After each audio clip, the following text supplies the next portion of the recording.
Hi, everyone. I'm 𝘿𝙀𝙈, registered nurse, faith community nurse, and certified in dementia care. If you've ever wondered what's the difference between Alzheimer's and dementia, well, you're not alone. In fact, it's one of the most common questions that I hear from caregivers. Many caregivers use the terms interchangeably, but they're not actually the same thing. Understanding the difference can help you make sense of what your loved one is experiencing, ask better questions during doctor visits, and feel more confident as a caregiver. Today, I'm going to explain it in a way that's easy to understand.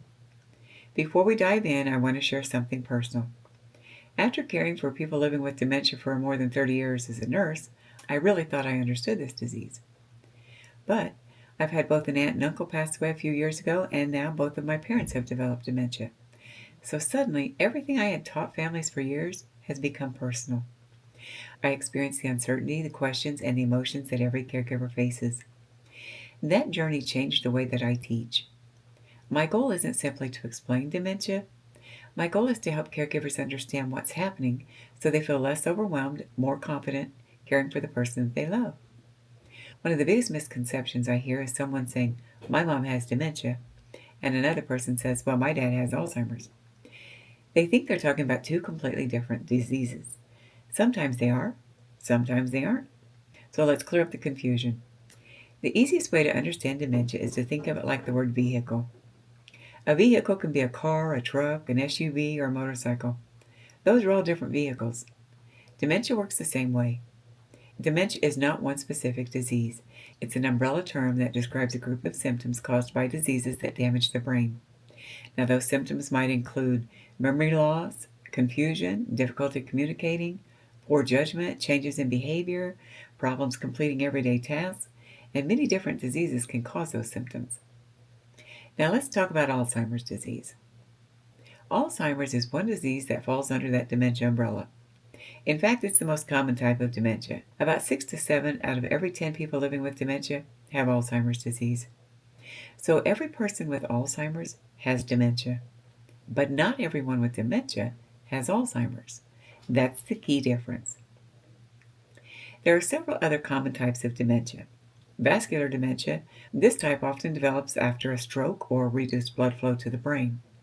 These people may experience sudden changes rather than that gradual decline that we often see with Alzheimer's. Lewy body dementia. It often affects movement, attention, sleep, and vision. Hallucinations can occur early in this disease, and some people have days where they're very alert and other days where they're extremely confused. Then there's frontotemporal dementia. This type often affects personality, behavior, and language before memory. Family members sometimes notice the dramatic personality changes long before their memory problems appear. So you might wonder, if the symptoms are similar, why does the exact diagnosis matter?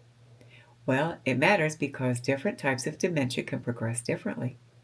They also may respond differently to medications. Different symptoms become more common, and families can better prepare for what lies ahead. A diagnosis also helps rule out other conditions that can look like dementia, such as medication side effects, infections, thyroid problems, vitamin deficiencies, or even depression. Many people think dementia is simply memory loss, but it is oh so much more than that. Dementia changes how the brain processes information. It affects judgment, reasoning, language, vision, emotions, their balance, problem solving, the ability to understand what's happening around them. Once caregivers understand this, many behaviors begin to make sense. They're not being stubborn. They're not trying to be difficult. Their brain is changing. That understanding changes everything about how we respond. One of the biggest lessons I learned during my nursing career was this. Most of those behaviors, well, they begin because something confused or frightened that person first. When we understand what dementia is doing inside the brain, we stop asking, "Oh, why are they acting like this?" And instead, we begin asking, "What might they be experiencing right now?" That simple shift creates more patience, less frustration, and better care. If your loved one has been recently diagnosed, here's what I encourage you to do. First, learn as much as you can about their specific type of dementia. Second, start paying attention to changes over time rather than focusing on one difficult day. Third, keep notes. Tracking changes helps you notice patterns and gives your healthcare team valuable information during appointments. And finally, remember, dementia doesn't change the fact that this is still the person you love. They may communicate differently, they may think differently, but they still need to feel safe, respected, and understood. So if you're just beginning this journey, I know it can feel overwhelming. You don't have to learn everything today. Take it one step at a time. Every new thing you understand about dementia makes caregiving just a little bit easier. Now, knowledge doesn't remove every challenge, but it does replace fear with confidence. And that's exactly why I started 𝙂𝙬𝙀𝑖𝑛YourHome.com. If you'd like to learn more about how dementia affects the brain and how people living with dementia behave the way they do, I invite you to check out my Understanding Dementia course. I also have a free caregiver support toolbox filled with printable guides, checklists, and resources to help you on your caregiving journey.